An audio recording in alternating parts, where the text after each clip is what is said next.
Muy buenas tardes a todo el mundo and good afternoon.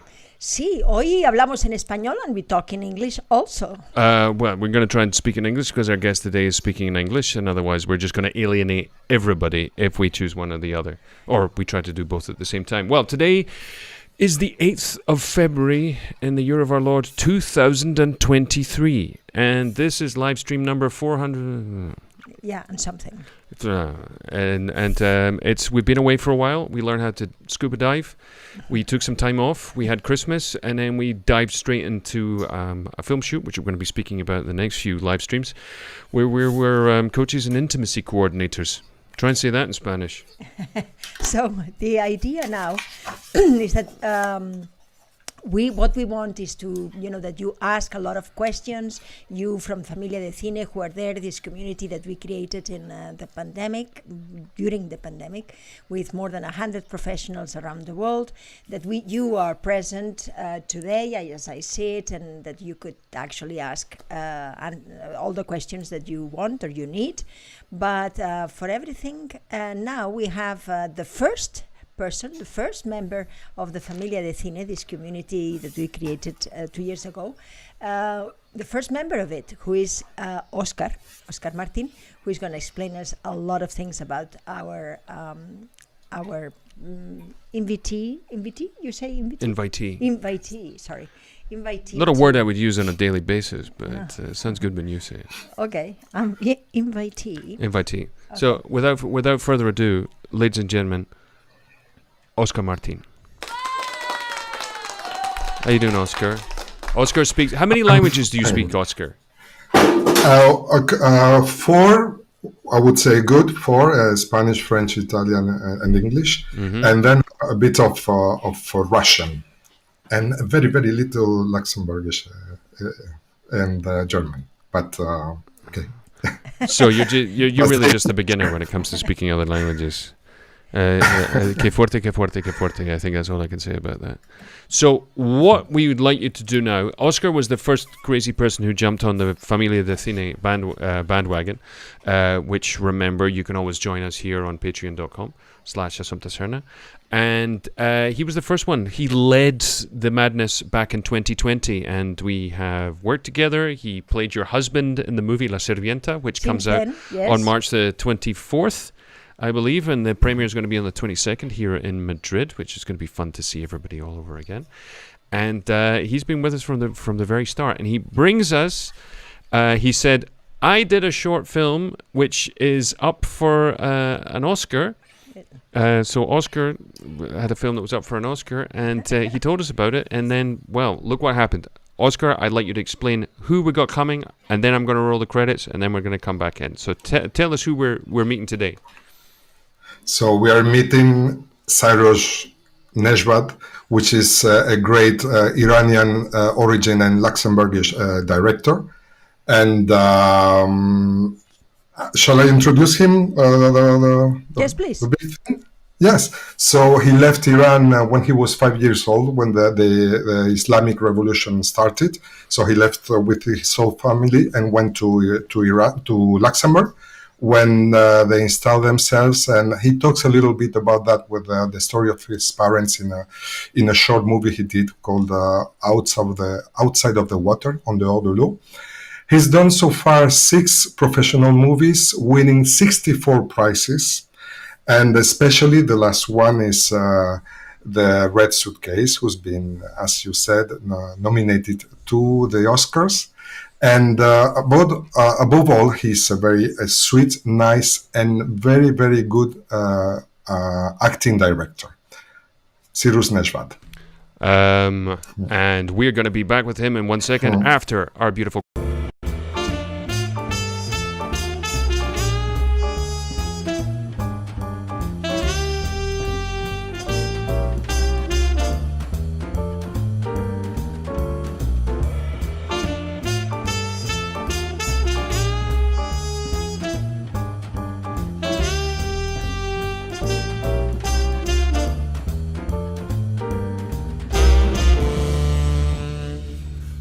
Ladies and gentlemen, Cyrus Neshvad.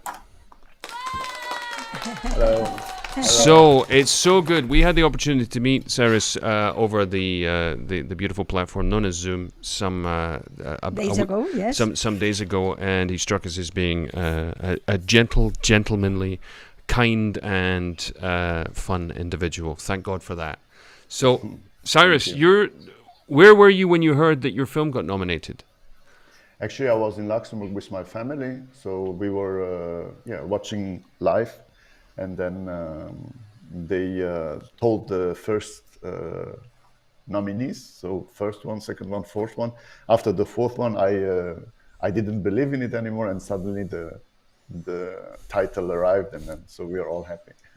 So it's basically you were like, it's a scam. It's all a scam. They're not gonna. Oh, I love the Academy Awards. They have such integrity. They are great. Basically, it was something like this. But that must have been it's very early. Was it very early in the morning or late at night?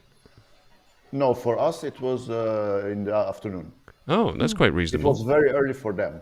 Ah, I see. That's why they do it, so that the worldwide is a better hour than what they have.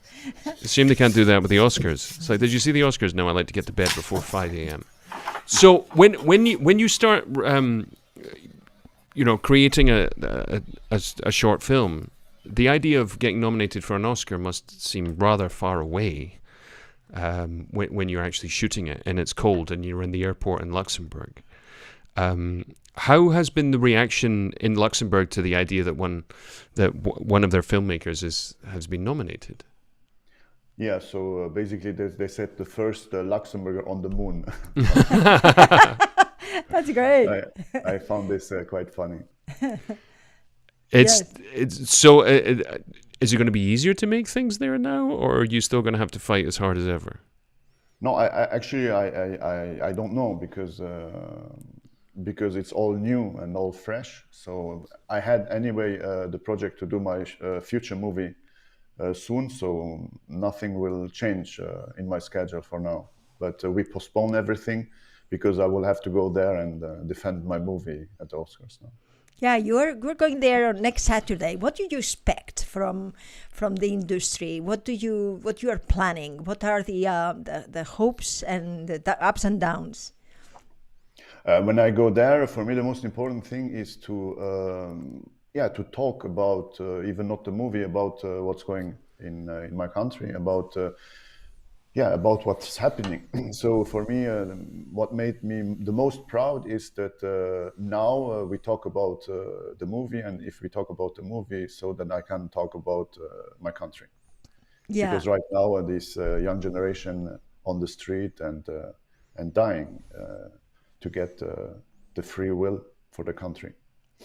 Tell us about it. What is the motivation that is behind this wonderful, delicate, tale that you tell us in Red Suitcase? What you would like, or say why you did it, or what is the reason behind? Yeah.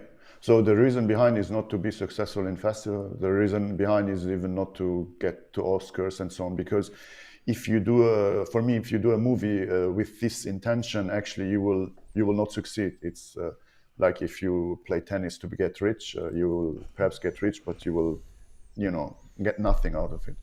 So the main reason for me, I didn't intend to do a short movie because I was planning to do my future movie. So till that day, I was at a dinner with my parents, and then it was back 2020, and actually my mother was saying, again, one woman disappeared. So I said, what you're talking about? I said, I'm contacting with our family, and they told me again and again, women are disappearing because the hijab is not well put on the hair. Hijab is the headscarf they are forced to wear, and or by saying opinion, women were disappearing.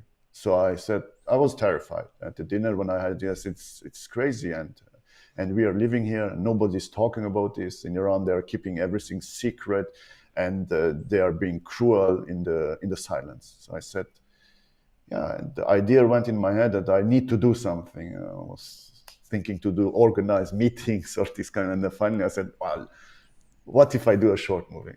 It came basically like this. So if I do a short movie, what I will do? I said, what I will do, a main lead actress would be a woman, would be a girl, even because of the generation I wanted to be behind.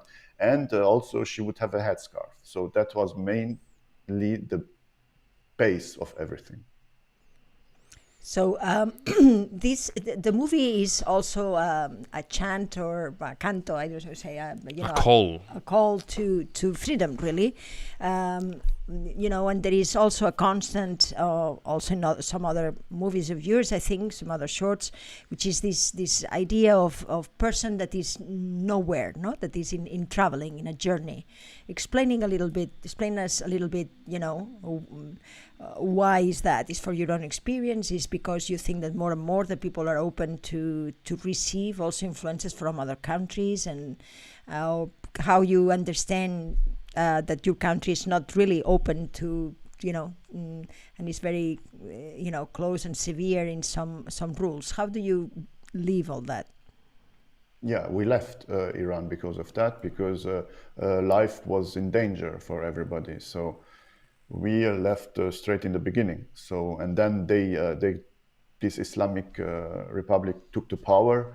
And before they take the power, they said, yeah, it will be everything good. They took the power and they began to kill everybody. So they didn't keep their promises. And then from that time, a lot of people left, a lot of people stayed.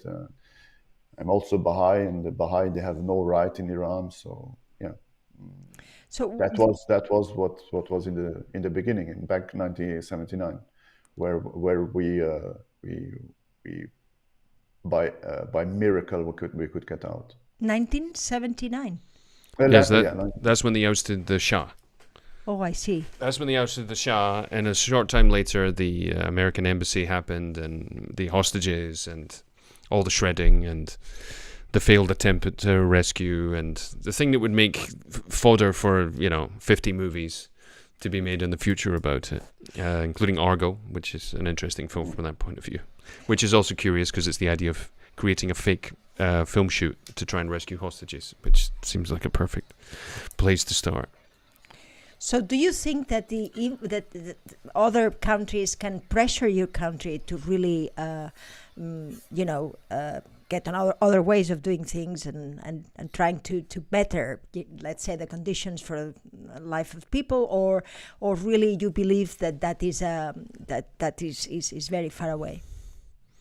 Whatever you do, I tell you, it's like a father who's beating his child. Yeah. So how you want to push him to be a bit better father? The only thing you can do that saves us is to take the child away from the father, or make the father go away. So since 79, Iran, this Republic Islamic showed his real face. So as soon as they gave the trust to them, they began to kill everybody. It's like a father hitting his children.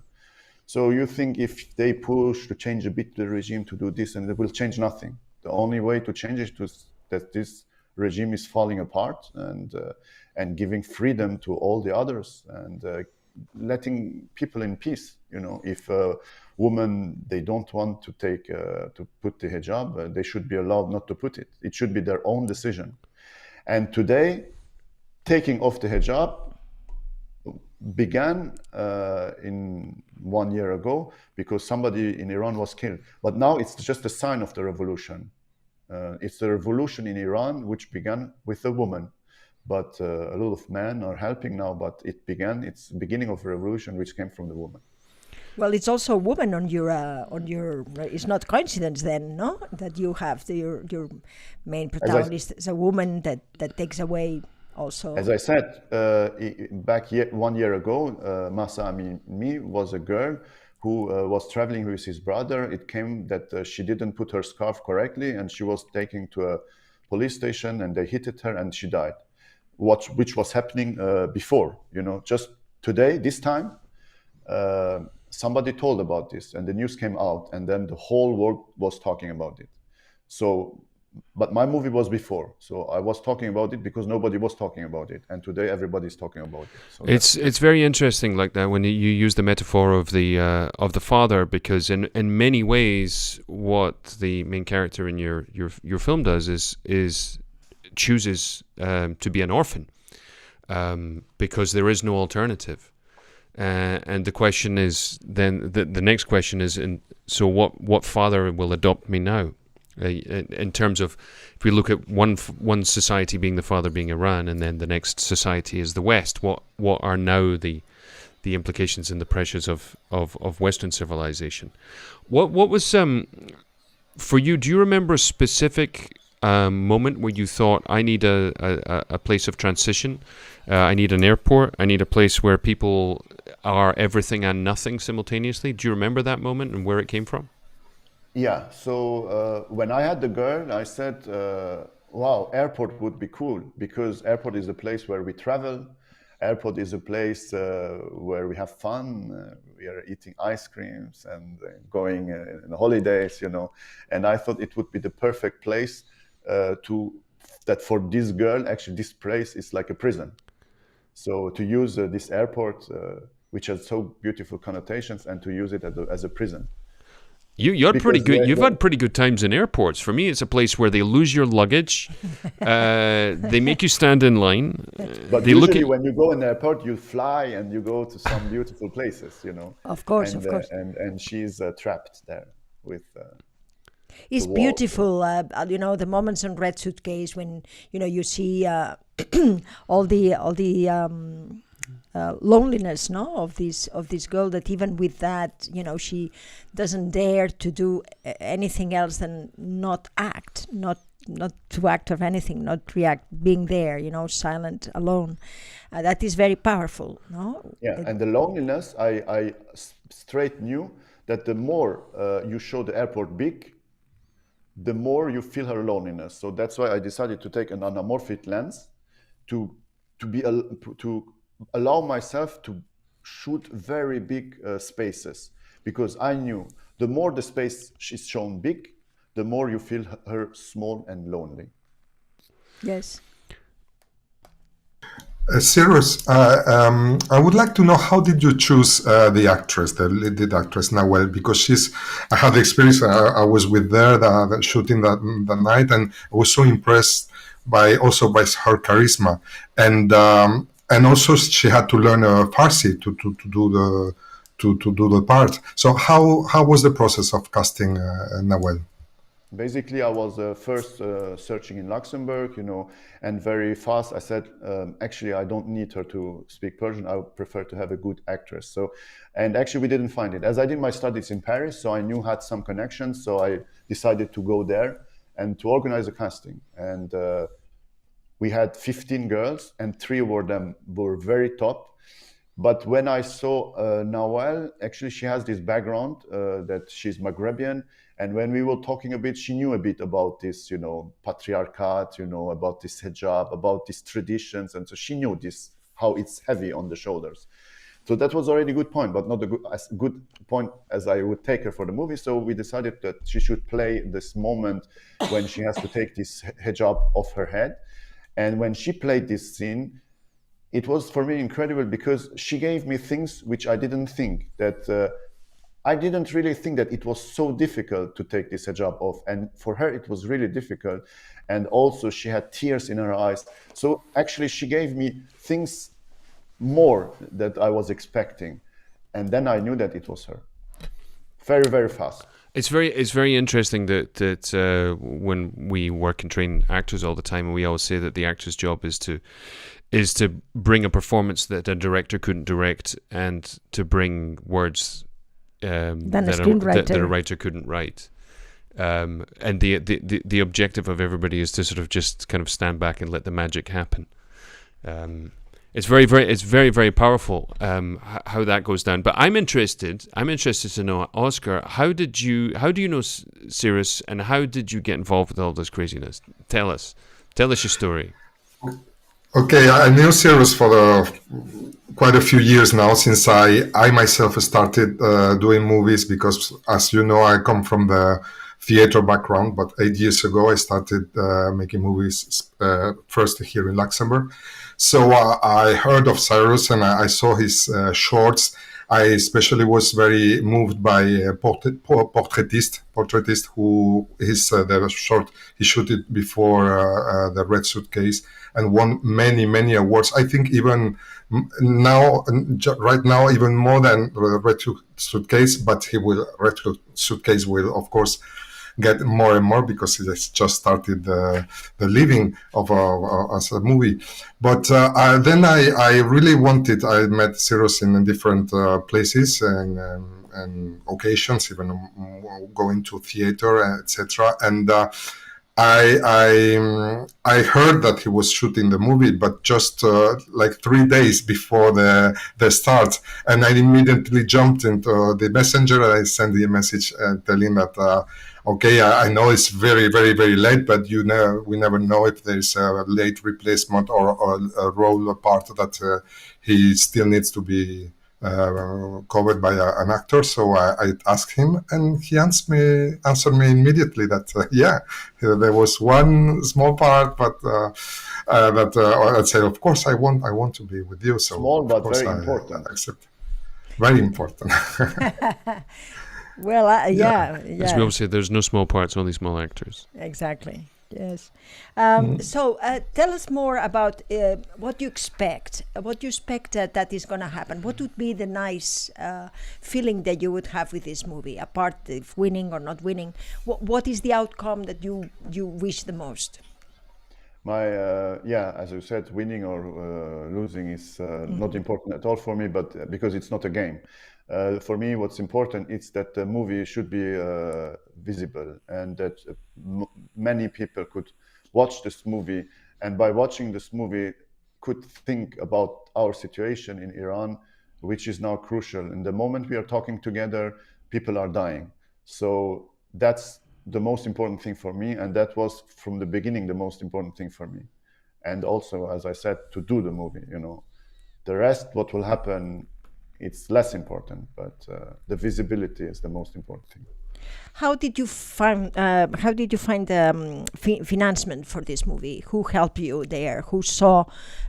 What is the producer that said, "Yeah, I want to be with you in your journey," or you are the producer? Yeah, it's my company. So when I had this idea to do this movie, and when I had the airport in my head, airport and the girl, so I went to see Guillaume Leville, which was my screenwriter, and together in a few months we wrote it and we deposited in our film for Luxembourg, who were really happy about this idea and who straight were behind me and give me some funds to do the movie. And it was back in 2020, beginning 2020.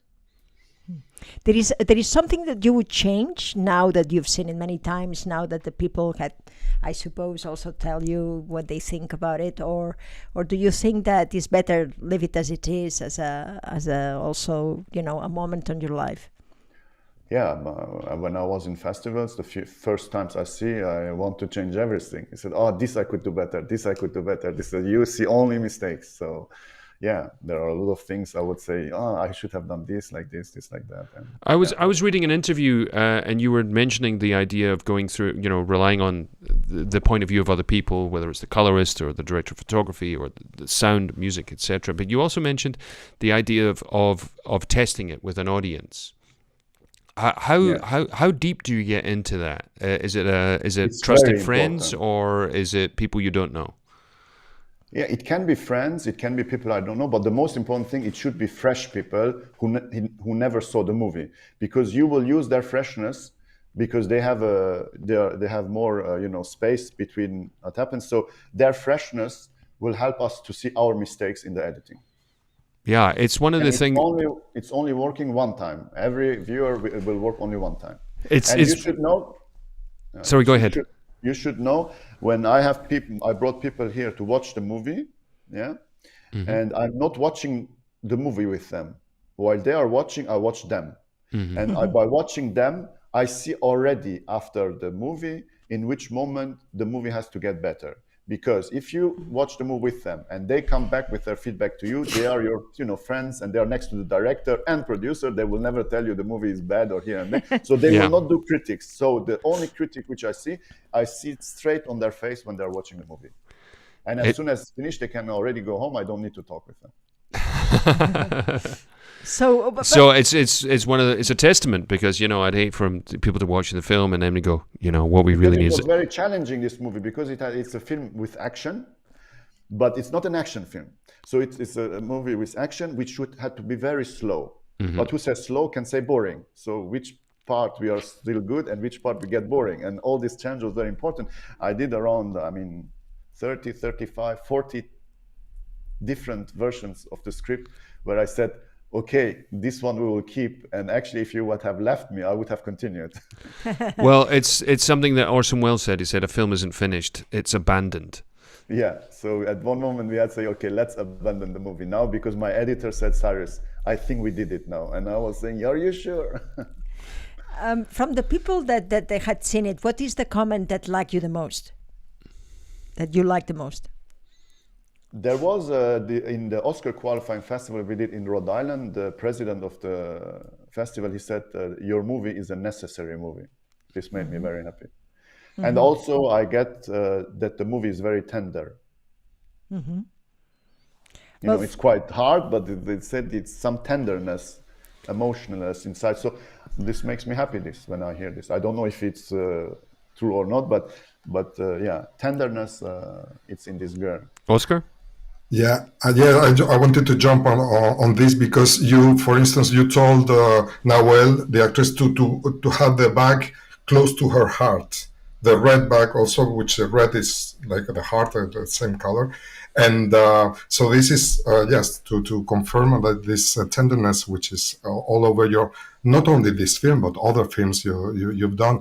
And how did you work? Again, I'm going back. How with Nawel to prepare the character, and how was because you are a very good acting director. So I would like to know how you did it. I don't know if I'm good or not good, but I thought that first with the actor and the actress we should sit. You are. I thought we should sit on the table and just talk about it. Yeah, I said, so what you feel, Nawel, that you came here and so she was telling me her story, what was going in her head, and then I said to the guy, so what is your expectation, because I want to know why you want her, and so he had his backstory also. He said, look, my wife went away, so I spent so much money to prepare my new life, and I was really in my head, I was really counting on this girl to create my new life. So he had his background, she had his background, and we put all this together. And then after we started talking, slowly we came on the set to try things, And often I also let them to bring, because I have my red line in my head, but I don't want to be like a dictator, so do like this. Like I want them also to come, and then actually they give you very, very beautiful presents, by playing. So I just pick somehow of this presents, put together, and then something organic is coming out slowly. I am convinced that the good directors are the ones who let the actors free to propose. Spielberg always talks about that, and he's really, someone that, But for me, it's not only the actors. I prefer everybody. Also, yes. Everybody, because you have the idea where the boat is going, but when the DOP is coming and saying, let's do like this, or, I try to take them, because if you do too much your boss, everybody will be scared, and they will just do what you say. And then that's not what we want. We want a good movie. And a good movie, when you're surrounded by so many talented people, all these talented people, they come together with the brain work. And at the end of the day, I had to do the last decision, even when we were with Oscar, I remember he proposed me, said, if I do like this, if I do like that. So I picked up also the presents he gave to me, It's like a very, very big teamwork behind all this. Yeah, it's true. And to add to this, Assumpta, that he was so cool when he went. That was also the reason I wanted to work with Cyrus, because I wanted to see how he works. And he's on stage or no, at work. He's very cool. He moves very softly, like looking like this, and very observing everything, but in a very, very cool way. Very, very soft.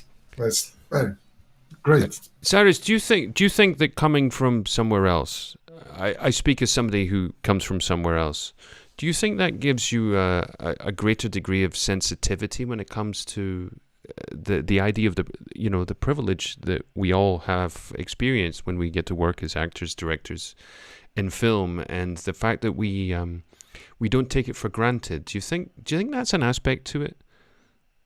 You mean that I come from Iran? Or? Yeah, that we come from somewhere else, and that we genuinely see the how fortunate we are in many ways to be where we are and get to do what we do.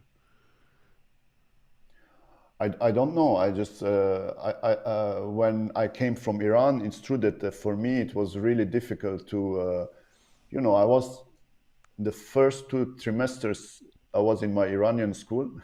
And the 3rd trimester I did in Luxembourg, and and everything was different. I had the feeling that something cut it in me, and like I lost the part of my childhood there in Iran, and suddenly I had to be more grown up because I had to face people laughing at me because I cannot talk, people laughing at me because I'm looking different. It's even not that these people were laughing at me because they were bad, but it's just funny, somebody comes and cannot talk, and I was quite dark, and all my Luxembourgish friends, they were white. So it's you get suddenly old, and I think that's something that certainly something that happens to actors, writers to a degree, and I'm sure directors, which is the need to find an imaginative space to go live in, which is what causes people to be creative in many ways. It's there's an interesting thing about your film when you say it's an action film. Obviously you cut out the car chase. I mean, I'm sure somebody, No, I said it's a movie with action, but it's not a real action. But the reason that there's action is because there's being in an airport, there's an inevitability to it.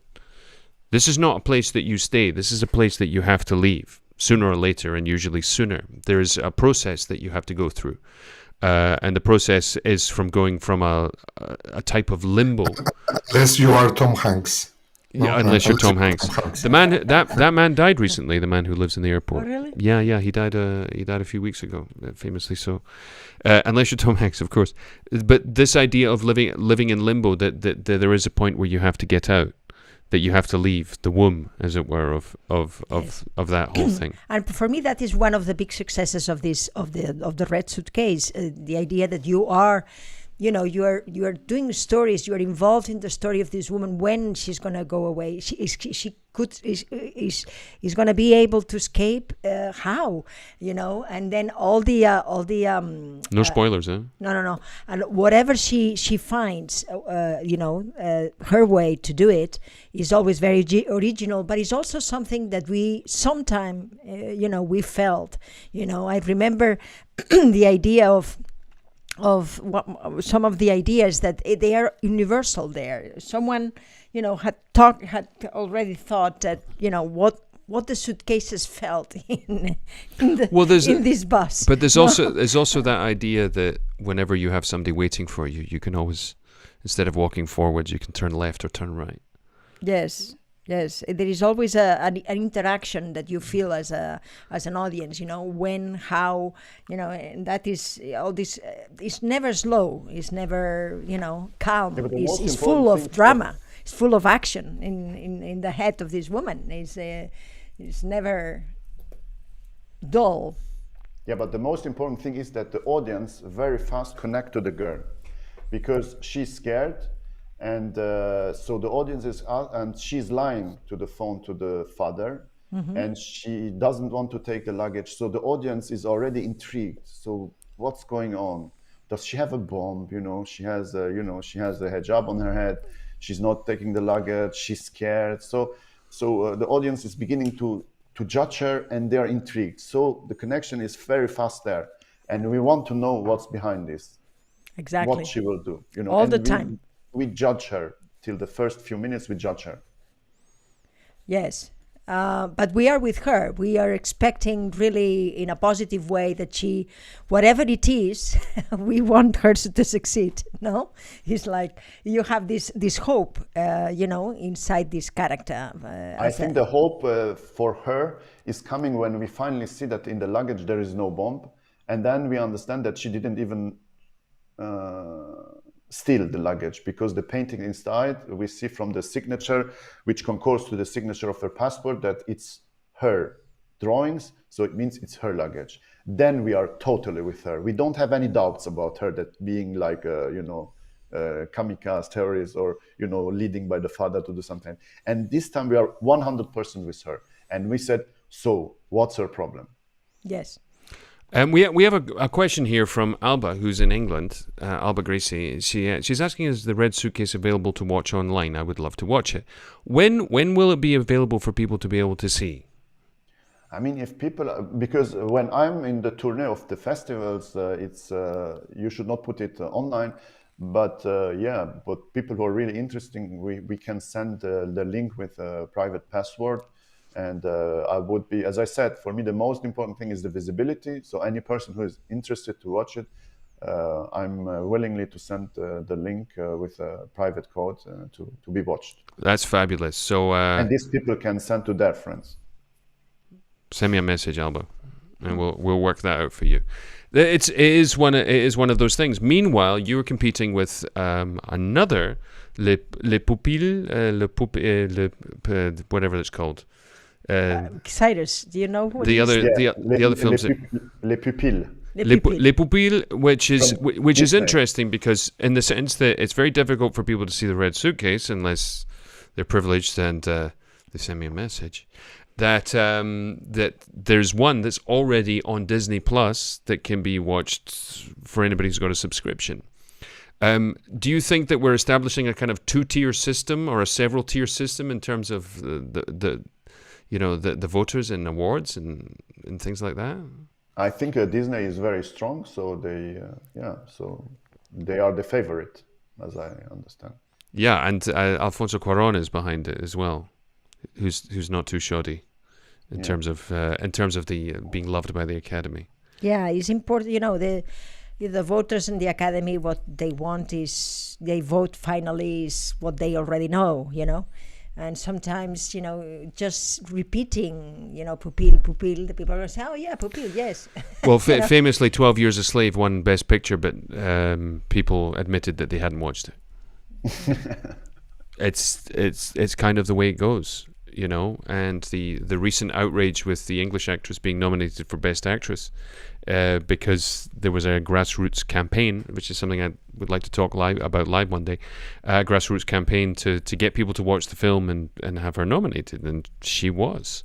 Oh yeah, that is something that happens after we talked, right? That we discovered all this. Mm-hmm. Yeah, explain a little bit that, Scott. Nothing. Well, her name slips my mind, but her and her husband, who directed the film that she starred in, they contacted their friends on Instagram and social networks, actors and people of influence, and they said, "You got to watch this film. She's great. You should vote for her. She should be considered for Best Actor," which is what everybody does. All the studios do when they take out full-page ads in Daily Variety and The Hollywood Reporter, and they buy billboards. It's exactly the same thing, except it was done by people, individuals themselves, making somebody's work known through one-to-one contact, which is apparently not as fair as spending millions on an ad campaign. I don't understand that. Do you, Cyrus?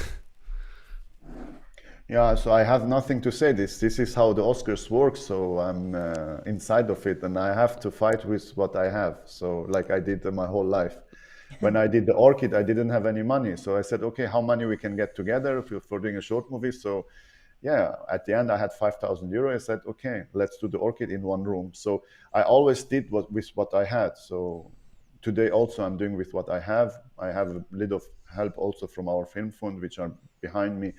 So yeah, I can not do different, but what I do is to continue and go there and do what I can.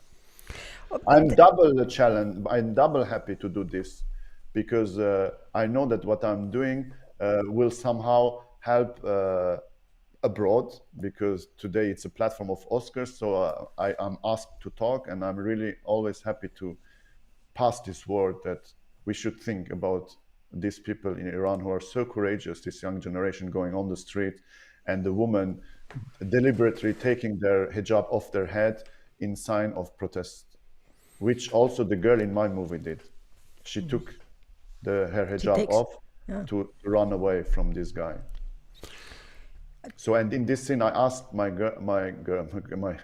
actress to watch in the lens of the camera. I said, when you do this, just do something for me. And because the actors are always told, don't watch in the lens of the camera. I said, please watch in the lens of the camera, because it's going beyond this movie.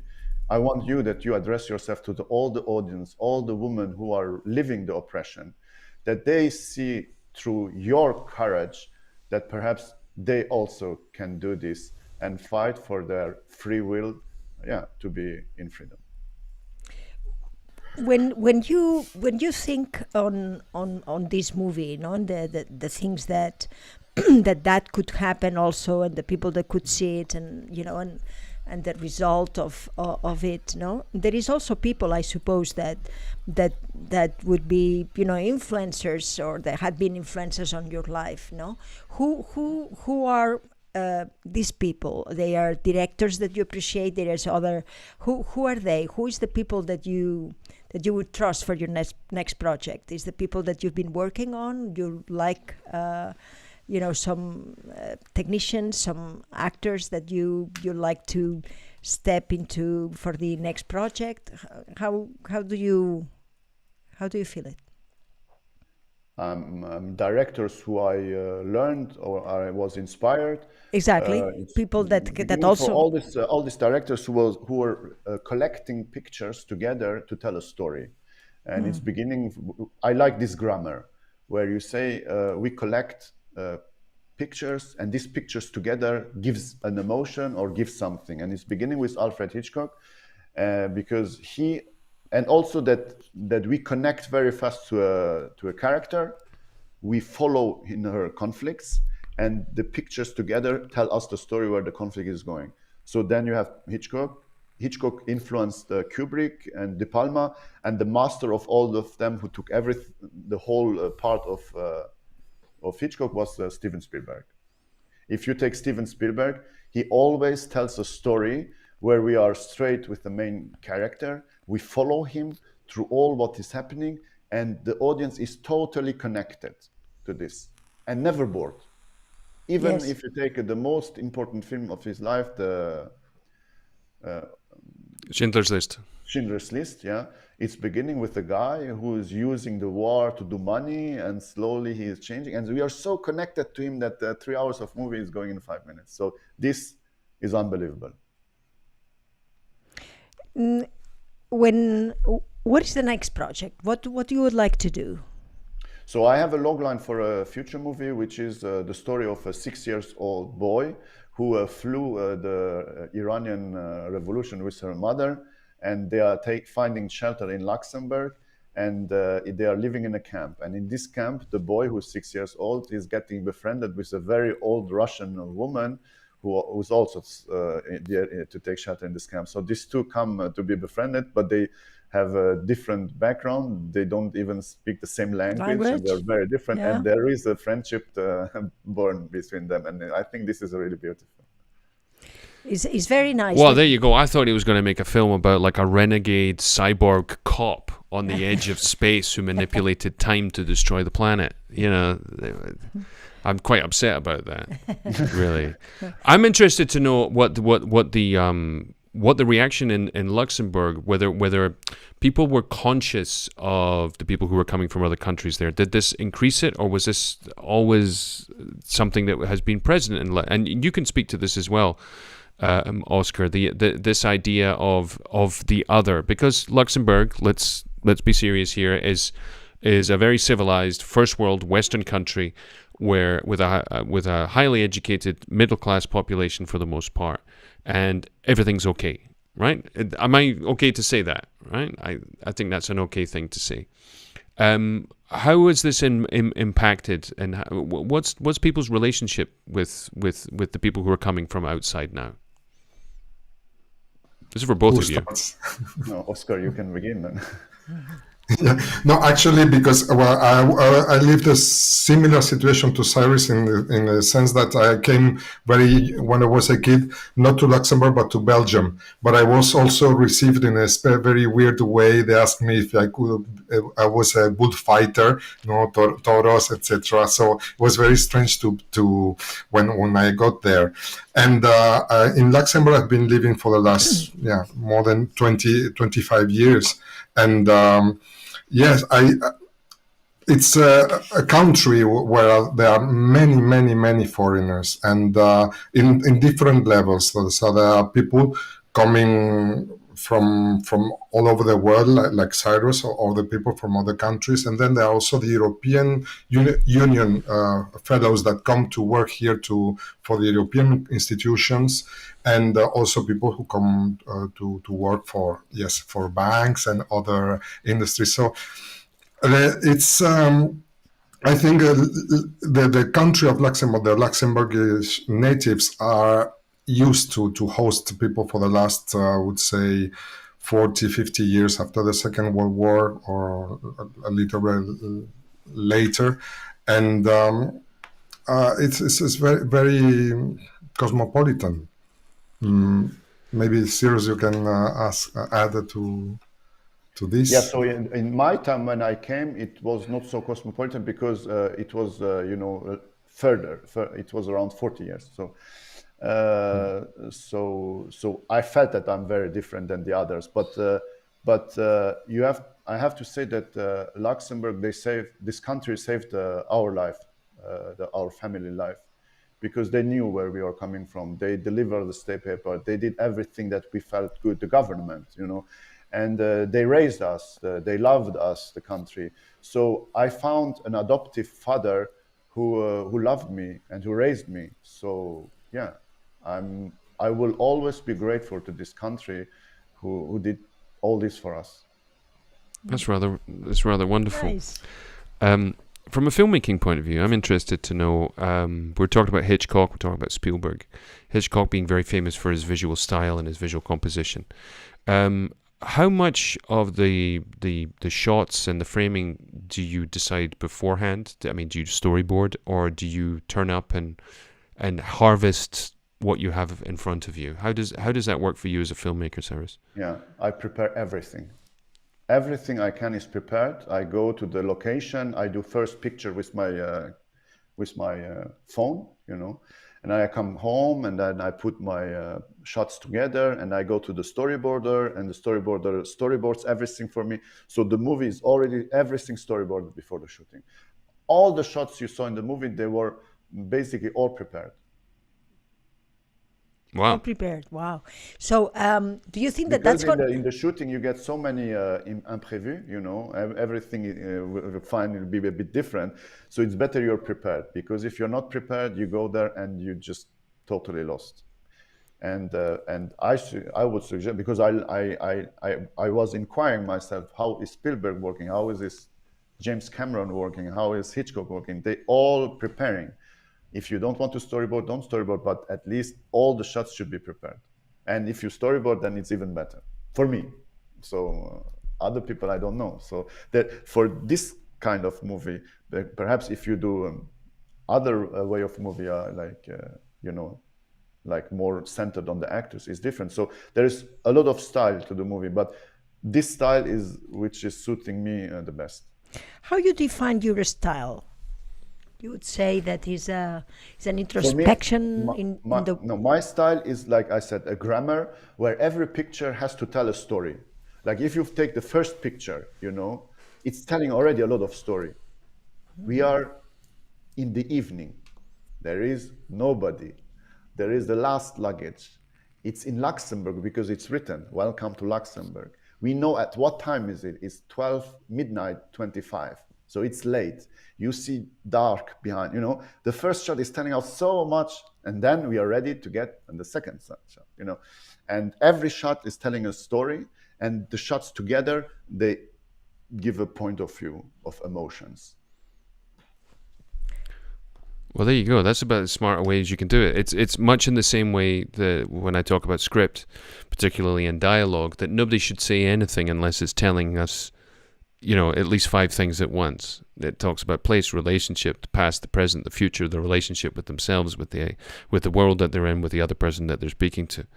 This is So I don't want that my actress said that she's scared or so. The collection of the shots shows that even if she's not saying any word, we understand she's scared. If the guy on the phone, he hears, she has a red luggage, and on the other hand, she's standing with her luggage, it's already scareness. Told, yes. And all this stuff coming together. So at the end of the day, you don't need any dialogues. Yeah, it's Cyrus, you're gonna go crazy working in television, I'll tell you. My movie is a very quiet movie, and there is barely dialogues. And for the first reason is what I told you, and the second reason, even if she's talking Persian, nobody will understand her. So it has to go beyond the dialogues. And in our life, daily life, all the things is happening behind the dialogues. We never say really what we think. We never say what we feel. We say something, but the feelings, you find them some other place, which is in the non-said. In the real life. It's one of the most difficult things in a script because you're writing in a 2-dimensional black and white language-based medium for something which is ultimately going to be seen visually. And one of the most difficult things to transmit is that what's actually going on behind the thing which is not, the unspoken things. Yeah, well, for an actor it's the same. We always say the creativity of an actor is not in the words, but in the silence, in the pauses, in the in the thoughts. Some actors feel all the time that they are so overwritten. The things, and we are also trying all the time, take off the dialogue because Susan turns and says, ironically. Oh yes, well that is the worst. The ironically thing kills me. Yes. Anyway, yes, there is silence. There is silence to and the silence what it does or it compels. Also, I think on your movie is to give the necessary space for the people to feel, for the people to interact with your main character, right? The silence that you in the music. I like to talk about the music and the silence on is so important on the Red Suitcase. Tell us a little bit how you manage to also for the musician to give the right emotion, right, that you're thinking of. Yeah. So everything what I said to the DOP is going also to the. I say the same stuff to both of them. I said, I want that we really believe in this story. I want something that we don't say it's a movie.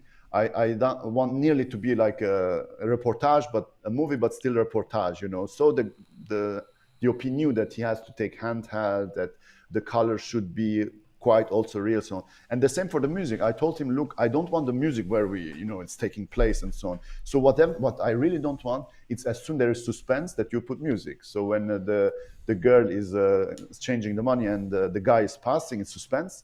But I said, no music. So at some moment I said, okay, you can bring some notes, but it should be notes which could be nearly like a sound design, not more. And so all the music which is coming slightly in the movie, it's like a sound design of an airport. So to give the reality, the more we get reality in this movie, the more the audiences believe that this is really happening.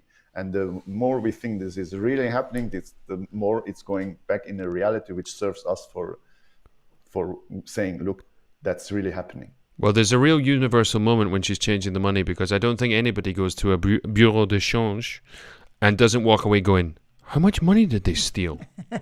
Seriously? Those numbers don't equate to this cash that I've got in my hand here right now.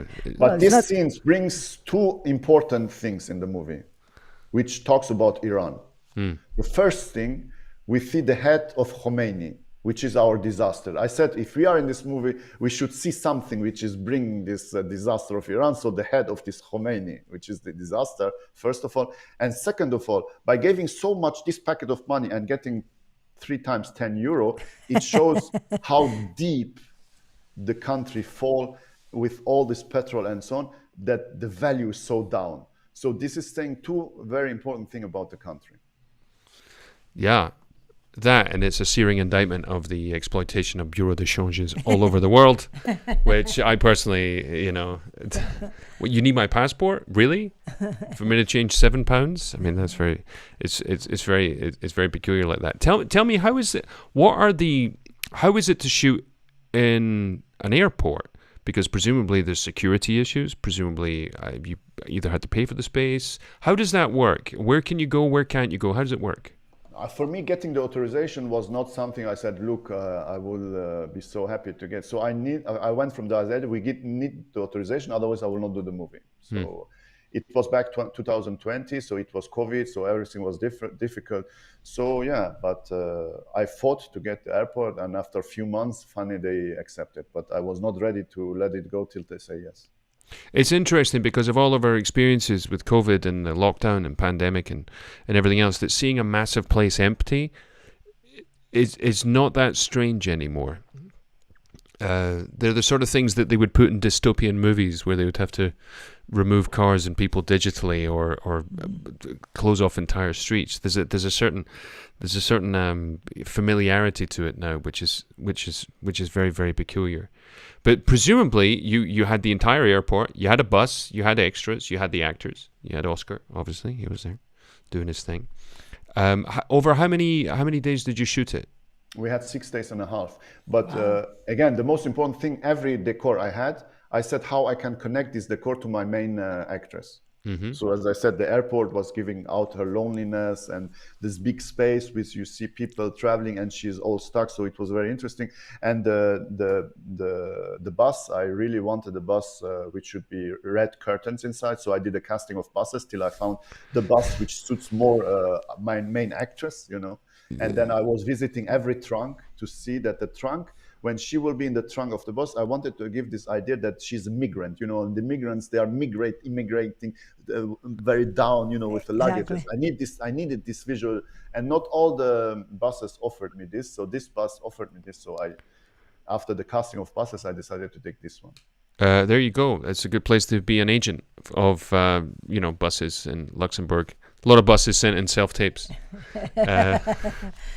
No, but everything is very precise, and I thank you for that, because a lot of things that it happen in movies, it is only noise. It's only noise, and there is no this precision of exactly what you want to say. So thank you for explaining us also your need of preparation and the need of because being. Because I wanted this idea of luggage, of a red suitcase, to go very far. I don't know even people will see it or not, but when she's in this trunk, she will let the red suitcase, because then she can save her life. Yeah. Mm-hmm, so she had to let this luggage, which was her heart, to get ripped off and go.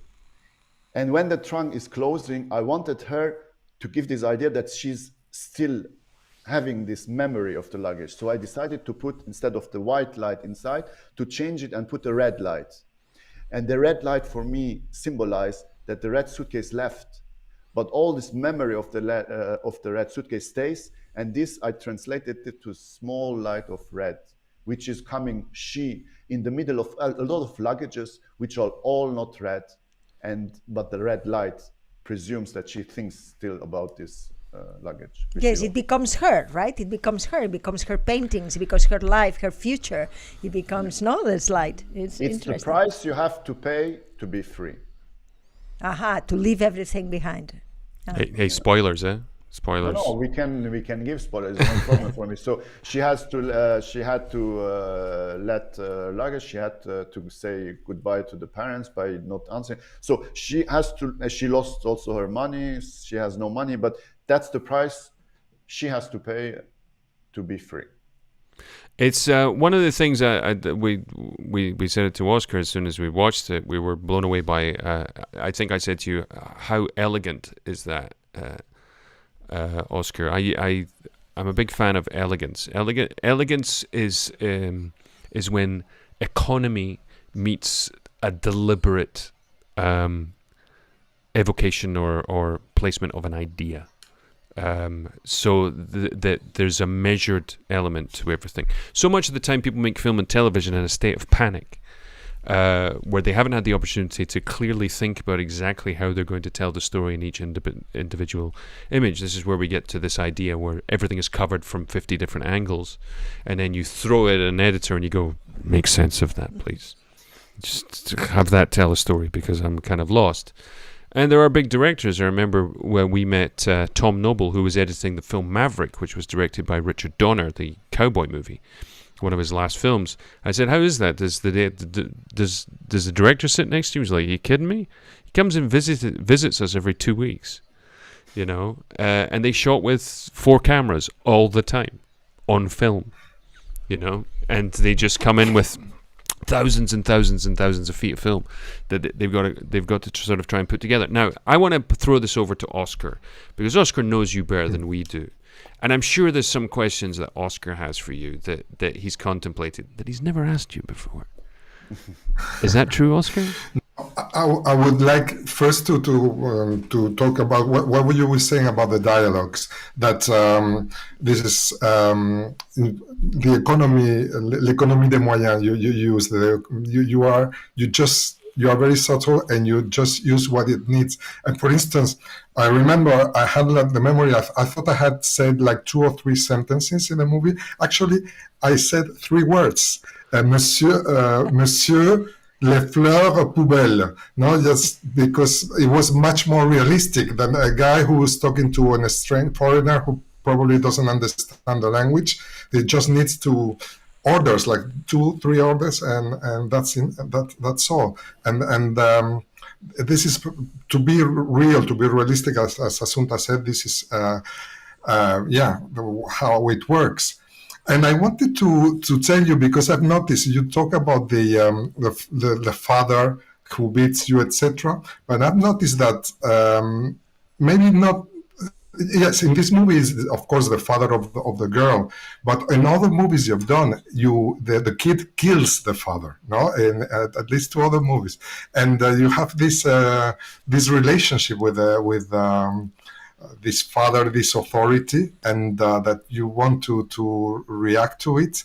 So, what do you think about? Because family is important for you. How to treat the family and the relationships, and maybe you can develop if you feel like for me, on this.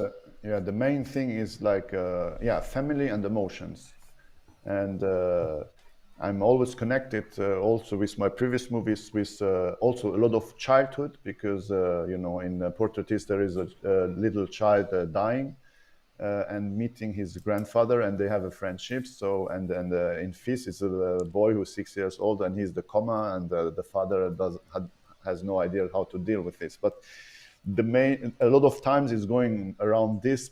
Perhaps it has some connection to do with the moment where we came out of this country, and suddenly I had to leave my childhood behind me. So, but it's perhaps something died there, and I use this in all this stuff that is coming out. But I cannot answer this. It's perhaps really I don't know. I cannot answer this question. I think perhaps you may need to speak to a Jungian analyst on that. No, I don't think. It's a very concrete. I'm already talking to my shrink about all this. Really? There's definitely an element. There's definitely an element of coming to all of us in one way or another have to kill our fathers. I wanted also to be so much like the others that my mother, who these things I will use for my next future movie, because the boy who is 6 years old, I will put a lot of myself inside, and I do another movie. But I remember then when I had to go to school, I wanted so much to be like the others that I stole this stuff which you do bread, this white stuff, farine. Flour. Yeah, and in the mornings I was putting a bit on my face to make it white before going to school. And I was always scared that it could rain. That was my everyday. When I hope it will not rain. You cannot imagine because I'm very sensitive. I couldn't deal with this. So this was the way I had to deal with this. So to go there, otherwise I would go under the bed and I would hide myself and never get out. So if I had to go there, I wanted to be like the others. I don't know what would have been worse, them thinking you were wearing makeup, they knew that you had flour on your face, or, yeah, it's... But it's funny, every time when I was putting this, I felt like, wow, I feel better. I'm like the others. You know, I had more courage to go to school.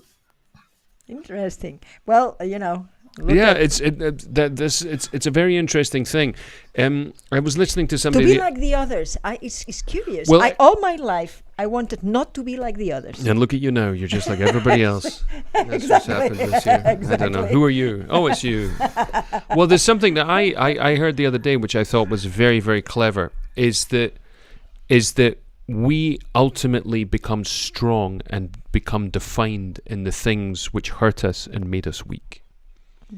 The things that made us feel different and the things that we were bullied for and that we were alienated by are ultimately the things that will make us powerful and strong and will become our, to use French, raison d'être. These will be the things that will become part of our, in quotes, excellence if we can only listen to them.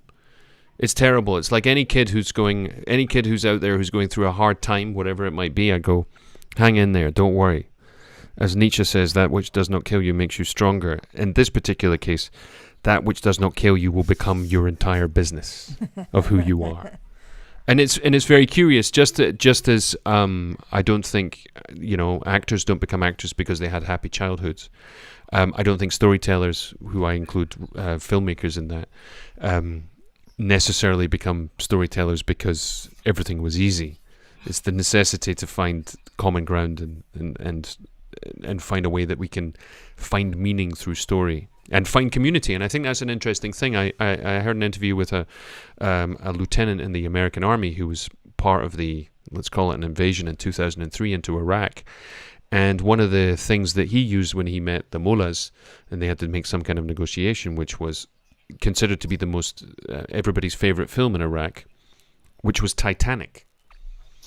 And he would be sitting with these men on a carpet, cross-legged, on a cushion, drinking a sweet tea, and he would go, "Listen, we don't have that. We got plenty in common. I mean, I don't know about you guys, but my favorite movie is Titanic." And they would go, "Yes, we like Titanic." With guys with AK-47s going, "We love Titanic." Jack, paint me like one of your French girls, So this idea that this need to find community, it's interesting. When you started doing this, I'm sure your objective was not to have people at the start of everything to feel empathetic towards the Iranian problem. But look where you ended up. With your next film, what are the things that you hope to be able to touch people with in that? Yeah, so for me, the movie should get the audience, and I really want that the audience accept the movie and they have good time during the movie. Not that they have good time to see my problems, because it's not their business. So it's the shrink's business. So audience is going to shrink who's watching my problems, but the audience is paying €8 to go watch a movie where he have a good time. So I need to find a way to take my story and to put it in a plot, which will be like a present for the audience, where they will have a good time. So that's why this interaction between these two, I think it's something which can please the audience. And I think usually the few short movies I did, I had the feeling that the audience were connecting very fast. So I hope that somehow, for me, the audience is very important. I really want that the audience have a good time and that they accept the movie. Cyrus, do you have a film that you love that we would be surprised that you love? No, I mean, I love Titanic, I love Terminator, but I love also... you love it because it's about a father, basically. That's why you like it. I like also The Wild Strawberries from Ingmar Bergman.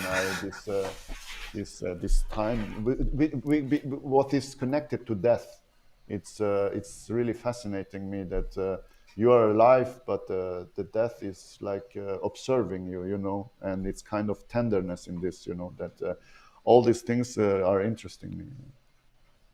Well, there you go. Maybe Cyrus is going to direct another sequel to Terminator. Yeah. That'd be interesting. Cyrus. Oscar. Yeah, no, what I wanted, is I'm changing a little bit the subject, but I would like to go back to Luxembourg, because one of the reasons we are here talking about these movies, Cyrus movies, and also that I am an actor, etc., is because Luxembourg is a country for movies, for filmmaking, for audiovisual. They purposely decided, like maybe 35 years ago, to develop strongly the film industry. I remember, for instance, I was an extra in a movie called Secret Passage in 1999, when they built canals of Venice canals in Esch-sur-Alzette, and they made at least 3 movies or even more out of these canals. One was The Merchant of Venice with Mr. Al Pacino. Al Pacino. And then The Secret Passage with John Turturro, and another movie, and it shows really the willingness of our country of Luxembourg to create this, to foster this movie making. And then you say the film fund that really helps directors to make their movies. So maybe you can also tell us about this. What's your experience? Yeah, so we are really lucky to be in Luxembourg and to have these funds to help us achieving our movie. So it's an evidence. Yeah.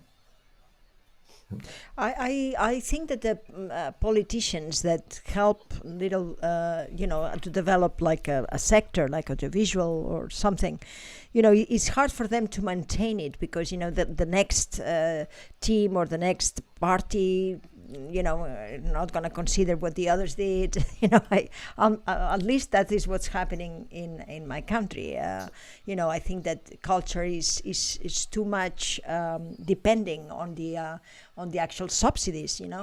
I think that would be good if the people, the enterprises, also have an opinion and a say on what, the proposals of the creators. There is also private funds in Luxembourg. Yeah, but the most is coming from the state. I mean, if you don't have the state, you can basically do no movie. Mm-hmm. Is it? I get the impression that other film was probably The Last Concubine, directed by Marshall Herskovitz, starring Catherine McCormack. I'm not entirely sure, but it seems to ring a bell, because that was all around that particular time. Does Luxembourg are there fiscal advantages to come and shoot in Luxembourg? For example, Spain, there isn't that many advantages unless you go to the Canary Islands, and then there's a lot of stuff that's shot there, very large productions. Enormous productions. Wonder Woman, huge blockbusters can find their home there. Is there an ambition to give big incentives to foreign production? I mean, you mean about advantages? Yeah, advantages, tax breaks. As the country is small, so it's a lot of tax advantages that the companies should come here. So why don't they shoot more then? Why not? Tell us, Cyrus, why aren't they shooting more in Luxembourg? Tell us, damn it. No, we are doing a lot of co-productions, and recently now also we have more directors who are beginning to do their movies. So it's flourishing. It's more and more flourishing, but it's kind of curious that when we think of Luxembourg, I always think of the Most that Roared and Ruritania, that Luxembourg is a small, wealthy, obscure place somewhere in the middle of Europe that nobody could point out on a map if they tried. We wouldn't even be able to tell them what countries border it or where it lives. It's sort of like Andorra in that sense. Except here we know where it all is. It's very interesting how the our perceptions are coloured by all those particular things. Do you have a view to make films outside of where you are? Where would you like to go to make movies? Do you have a Western script that you're dying to make? Is there? I think it's not the place which makes the movie. So I could do for me the place is not important, because I will find something which it will suit me finally to do it, But if I don't have this desire now to go on the moon or so, I could do a movie next to my house and find a cool place where I can do it. So the story is important, to have a good script.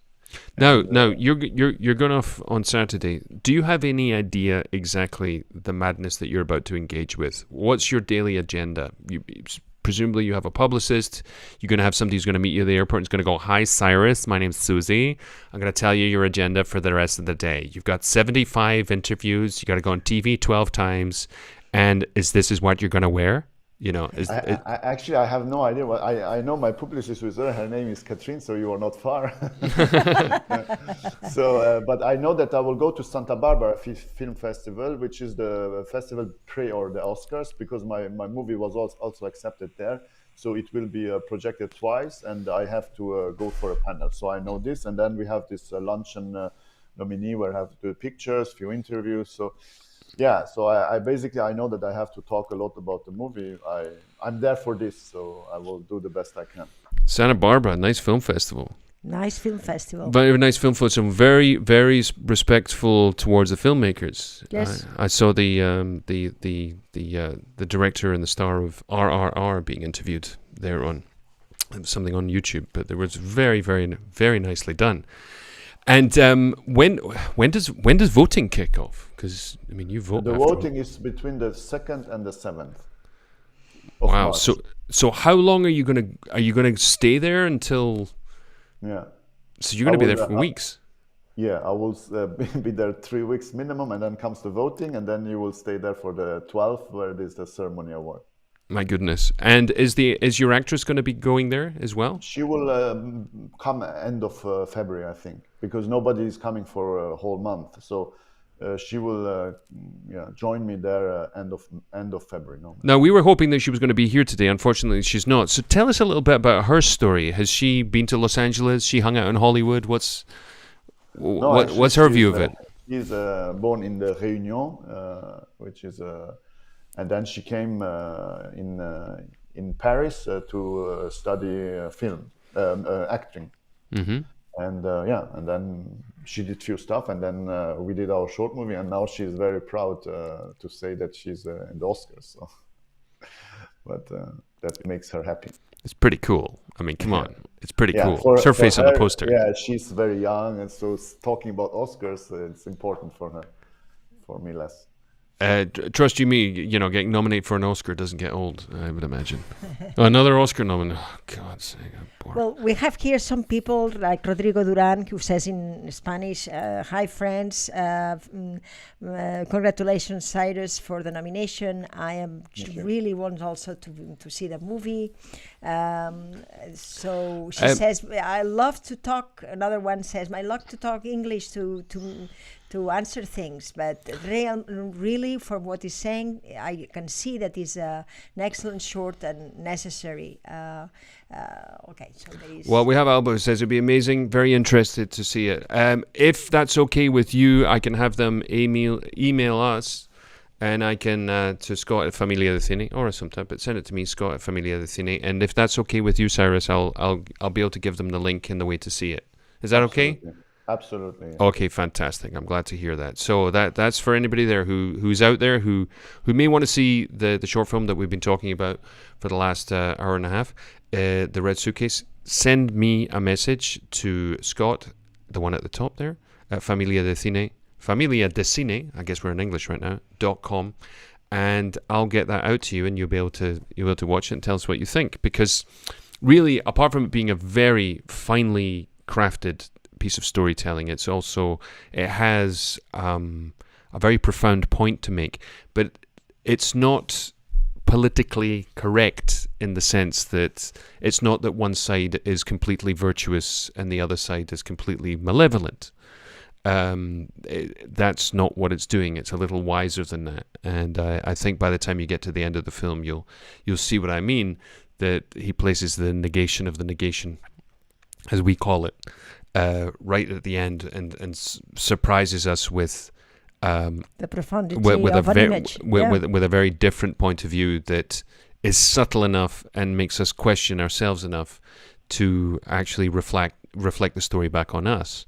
You know, this idea that people are coming from the war torn or the dictatorship of one place into the absolute abject freedom of the other, and you don't fall into that, which betrays your wisdom and probably age and experience. I would say there. You know, they say that you can't write a script. Nobody wrote a decent script under the age of 30. You know. Yeah, but this was a lot to with my screenwriter. He said to me, "I'm living in France, and we have also problems there. So let's combine these two and bring, you know, this universal answer to this." So that's why we went with all these commercial ads, you know, where they are using women to sell objects, you know, which is happening here. In your future project, you're gonna also work with the same writer. Yeah, so we are working together. Since the beginning. Since 2014, yeah. That's nice. It's nice to have a team, isn't it? Do they do the same thing in Luxembourg? Because in France, they have somebody writes the script and then somebody writes the dialogue. They do that, don't they? I don't know.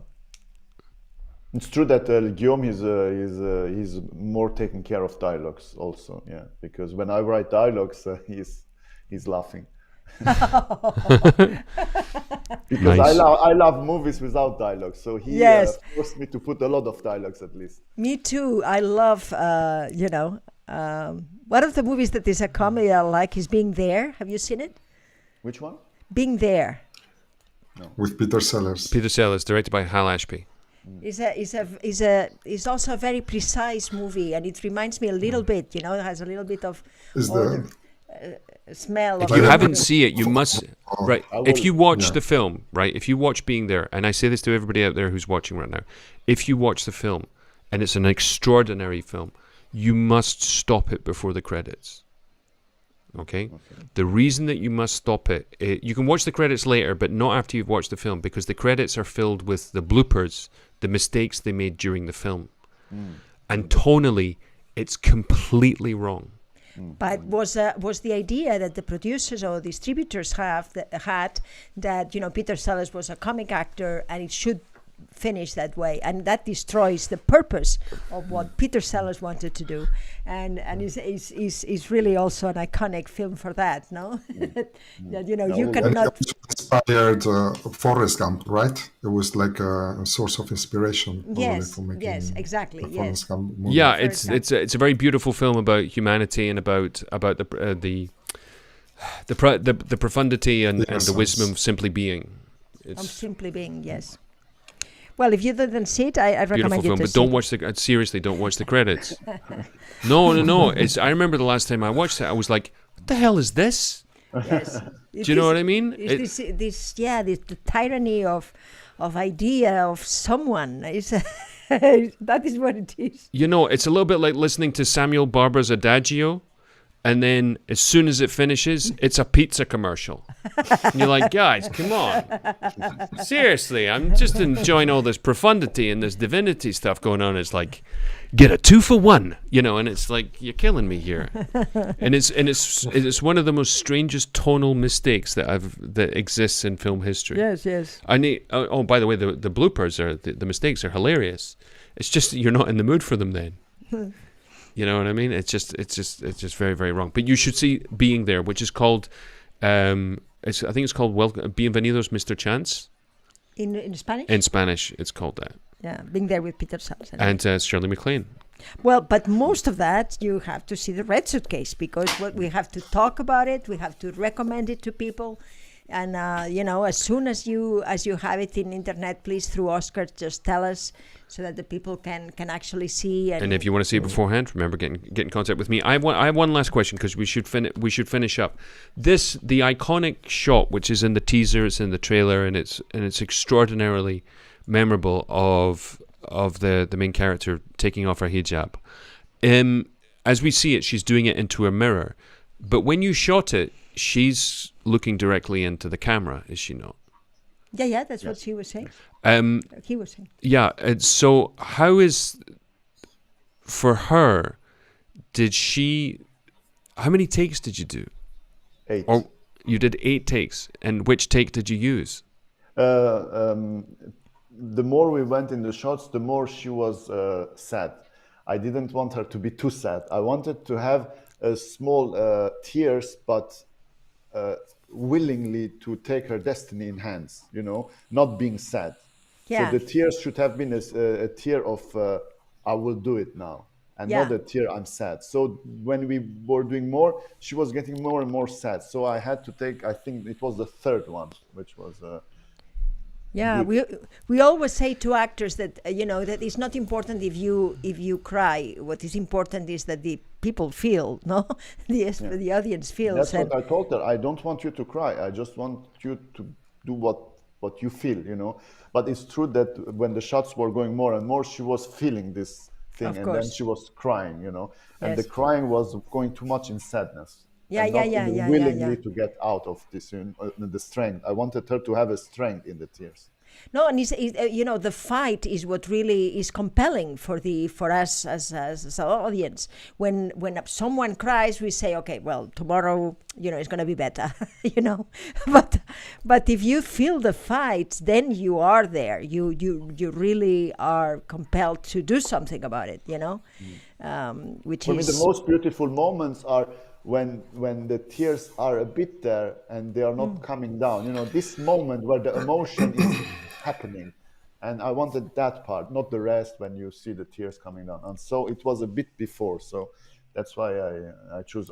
I remember it was the third shot. I think sometimes people make the mistake, and actors are very guilty of this, that the actual result of what creates emotion is more important than actually the thing which creates it. yes, The audience identifies with internal struggle, with fight, with the dignity and the nobility of attempting to retain composure under duress or strong emotion, and that's what causes us to cry. yes, And sometimes it can happen with the way something is written, because of its economy. It's like in Forrest Gump when his mother dies and he says she died on a Wednesday. That's all there is. That they're all, Cyrus, something else you want to say? No, it was a great pleasure to be here with you to share experience, yours experience, my experience, Oscar's experience. So it was a beautiful moment of sharing these things together. So I'm grateful for that. Well, thank you, Cyrus. That you it's a genuine pleasure to find a filmmaker who is first and foremost a great human being, and has an enormous consideration for not only what he does, but the people who he does it with, and the possibilities that perhaps it will in some ways educate people as to something they didn't know before, but certainly make them feel something of a sense of community and something in common with somebody who they wouldn't look twice at on the street. And I think that's one of the interesting things that your film does, is that it removes invisibility, and makes people ever more conscious of exactly all the things we do and don't have in common. It's very powerful from that point of view, and extraordinarily elegant in its execution. I can. Congratulations for the film. Yeah, We're congratulations. lovers of the Red Suitcase. And Thank you so much for your nice words. and all the best for the Oscars, and goodness knows what's going to happen. Obviously they have their favorites and everything else like that, but just to be nominated is an extraordinary achievement. Haut-parleur. How you say that in English? Haut-parleur. Loudspeaker, like speaker, a loudspeaker. Loudspeaker, Speaker. exactly. That's it. Altavoz. Yes, altavoz. What do you call it in French? Haut-parleur. Haut-parleur. See, they talk in high pitch. They talk like this? Is how they No, that's talk? another thing. No, okay. That's a high pitch. That's another thing. Où est-ce qu'il y a le Sorry. pamplemousse? Yeah.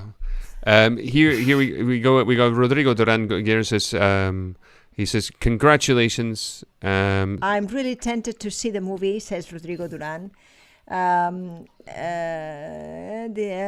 It says, I arrived late, but what it does that a character like that. No, how you say that? That a character wins prizes, no, for an actor. What it gives prizes to an actor? Well, I can answer that.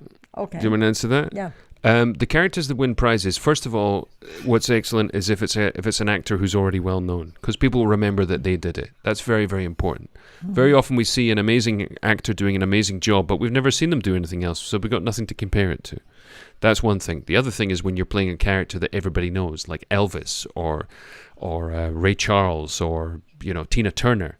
Those are other things that people will sit up and take notes to, because they'll compare the actual reality of something with the fictionalized authenticity of it, which is invariably different. It's there. But more than anything, the most important thing is that an actor is playing a character who directly moves the audience, because the audience feels empathy with them and exhibits attributes that we find noble or inspiring. That's how that kind of goes. I don't know, that's my 2 cents.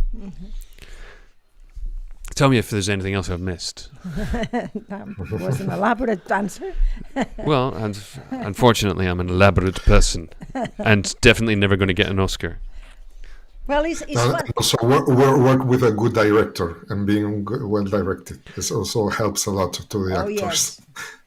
Nothing is I think the movies, nothing is from one person. It cannot be. We are all kind of co-authors of what is the result, and there's a wonderful book by John Badham called "I'll Be in My Trailer," which I highly recommend. And he talks about the job of the director in relationship to the actor, in terms of directing the actor, that 80% of the job is done in casting. Yeah. Were you ever worried that you weren't going to find your girl? Yes, I was very scared, because I didn't want to have a movie where we cut too much, because to stay to the reality, I needed to have not so much cuts, long sequences. Why I wanted long sequences? Because I wanted in the shot to marry them already, to engage them without her consent. And that's why when she was walking, I wanted him also to walk, to say with the shot that they are already married. But she doesn't want. Every time when she wants to get out of the shot is following. So it needed absolutely not to be cutted. Mm-hmm. And I said, if I don't have a good actor, I have to cut. And if I cut, I don't have this visual thing that the visual marriage. Yeah. So nice. That's why I knew that I have to find a good actress. And Scott, you're totally right. After 80% of the work is done in the casting, the rest is done. The other 20% is work and rehearsal. Well, thank you, thank you for being here. Congratulations also to the actress and the team that you have behind, and well, hoping that it's going to be a little bit easier to get funds now, and that you are going to give us another gift like the Red Suitcase in the near future. Thank you so much. Yeah, absolutely. And thank you, Oscar. Thank you very much for bringing Cyrus with us. It's an absolute delight. Cyrus, it's great. We wish you the best of luck. We now have a reason to watch the Oscars. You realize that? I hate that. I hate that. Because normally you wake up... In Jordania, in Amman, when visiting my daughter at that moment. We will be watching from Jordania the 12th of March. Well, because usually it's Cyrus, so torturous to watch Cyrus, the Oscars. That doesn't happen to you. I don't bother ask where he's going to be or where he is, Oscar, because it's all the time surprising. Paris, France, Algeria, listen, Madrid. Shh. Oscar's a spy, right? Yes. It's the only explanation, really. 008. It's 008. It's that. You're literally the only international man of intrigue that I know. It's extraordinary. We're gonna find out one day. I'm gonna go, I didn't know you could fly a helicopter. No, but Oscar always has this recognizing the talent of people, and also is a very interesting thing. All the people that you brought us here, also 2 or 3 people I remember, they were all very interesting, and yes. So, I'm in front of 3 people, amazing, great. Absolutely. Yeah, I think the most talented people are both of you, but. So you are both of you very humble, but we know what all your things you did yourself. So Oh, thank Good you. I think Aw. both of you, you're humble Amazing. about yourself. So, but thank you for us. Well, one of the things that we tell people in terms of actors and acting, that the most important thing you got to do is to be a decent human being Yeah. first. That's the most important attribute that anybody in this business can have. Is if you can do this and not lose your humanity and make sure that everybody wants to come back and work tomorrow, you're halfway there, really. Yeah. And I think sometimes we forget, particularly actors, when they're in the position of privilege, they're employed and they're babied and they're looked after, that very often people forget that we have a real leadership role to show other people how we can improve everybody else's day. And I think those are the things that we can do on a very small level. I think people, just as bad faith and meanness and cynicism can spread very easily, I think also positivity. It has to try a little harder to push through the stones, but that little flower can brighten up a lot of people's days. We are romantic, Cyrus, as you see. Yes. Yeah, definitely. So, thank you, Cyrus. Thank you, Oscar. Thank you, Assumpta. Lots of love to you. both. And we're going to sign off for now. We're going to have a little after show afterwards. But remember, if you want to see the film, please send an email to me. Envíame un email a scott@familiadecine.com. That's scott@familiadecine.com, and I'll get the information out to you, and you can tell us what you think of it. And this is how we end every single show. So, Assumpta, we're going to be back for Right. tomorrow. More and better. Or, as we sometimes say, onwards and upwards.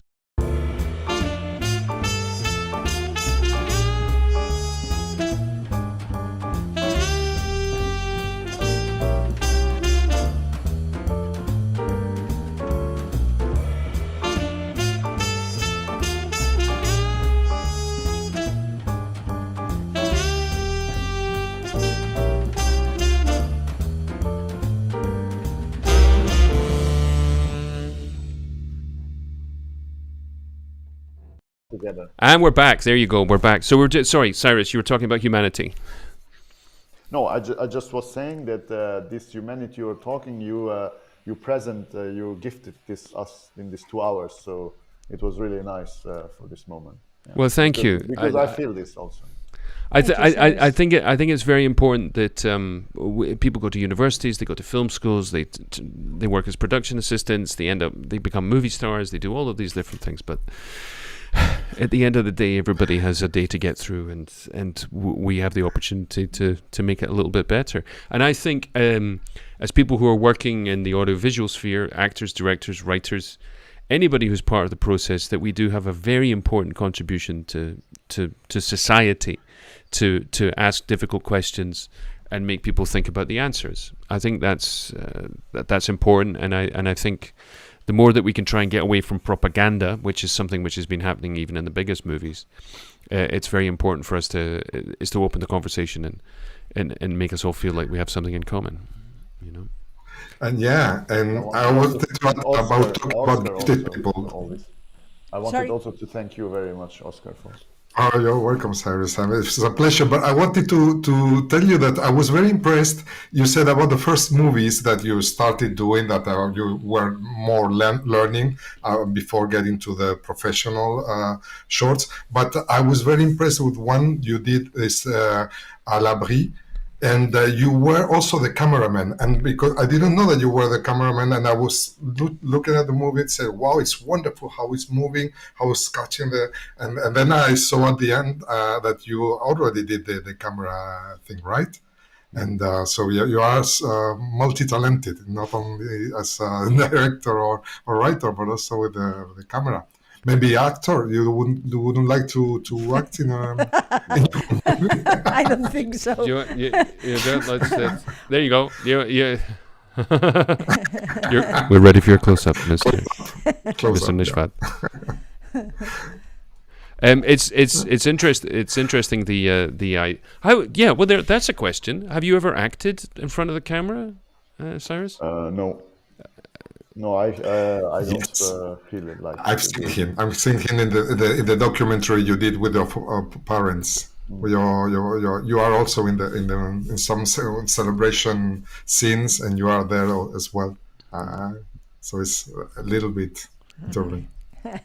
And Yeah, but not an actor for lines. It was kind of a documentary or something, no? That kind of thing. No, he was like himself in this. just a quick question: à la brie is about Same. cheese? No, Labrie is No, it's not about fromage. protected or something like that. Brie is the fromage, and brie. But protected, no? Labrie is a little bit. Brie, yes, it's like. I'm sorry, I'm not hearing the difference between brie and brie.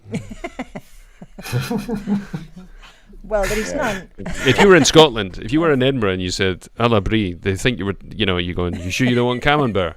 And they go, no, give me some of that. We're going to do it à la brie. Well, let's finish here in this sense of humor that is needed for life. Well, you see, this is a joke about my ignorance. That's how it works. That's how that works. There's another joke you told me, Scott. I don't know if you would, if we dare to tell it. Oh, I'm going to tell it anyway. So why don't the British? No. Why don't the French eat 2 eggs? Because 1 is enough. That's a bad one. That's a great joke. That's a great joke. Who's the jokes that you like about combining words? I also like jokes that don't offend anybody at all.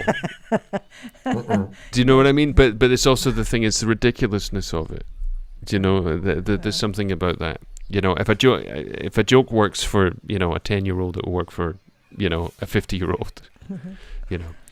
But I don't know. Is there a lot of stand-up comedy in Luxembourg? Maybe you got a lot of languages to deal with. Yeah, I don't know, Cyrus. Do you know if there are some actors? I know an actor who did the ceremony last year when you won the for the best short in the Lux Prize. And you got for the portraitist, and there was an actor.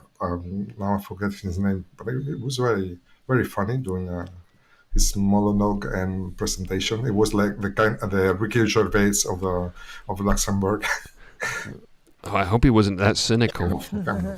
No, less, more adapted to. One last us. comment here from Francisco Péramos, also a member of Family the Cinema that is living in Los Angeles.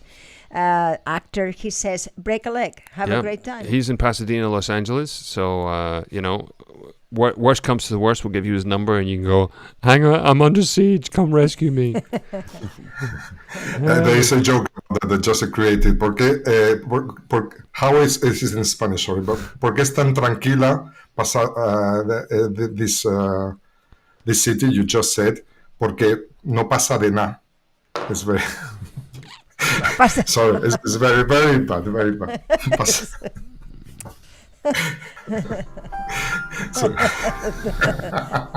The more you know.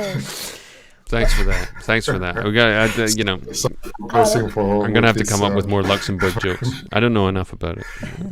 But anyway, look. Cyrus, that Pasadena is nothing happens. It's in Spanish. Pasadena. Yeah, it's one of those Spanish puns, like the powers that be thought it'd be a really great idea to call a car a Nova, but Nova means it doesn't go. That and there was another called El Pajero. Oh, that is awful. Yeah, which means the masturbator or masturbateur. But that is, I don't know why they do that. Model Mitsubishi Pajero is known worldwide. In Spanish, is Montero. They changed the name. Yeah. Also, in British terms, it'd be called, your car is called a wanker. Yeah, it's awful. Literally. Yeah. Delightful. Right, Anyway, we have to go. Let's get yes. on. Right, we're going to go and have. I feel like some brie right now. Do we have any other French soft cheeses? Well, no, we have the one of the Gruyere. We have Gruyere. Gruyere is French, or is it Swiss? Yeah. Well, Swiss, no? Gruyere is Swiss. Yes, true. Gruyere is Thanks Swiss, for yeah. joining in. Tomorrow we will be talking about more cheeses from all around the world. We'll be discussing manchego, curado. Oh no, we'll be seeing what you can do with the cabrales and a sidra. But more than that, oh hang on a second, I've unplugged myself. Okay. Yeah, that's what happens when you start talking about cheese. Things go a bit crazy. Thank you very much, Cyrus. We wish you the best of luck, and we're gonna stop it right now because it's getting silly. And we'll speak to you all soon. And the best of luck. And we'll be back Best tomorrow. of luck. Mañana Best of luck. más. Y mejor. Pues eso. Bye for now. Bye bye.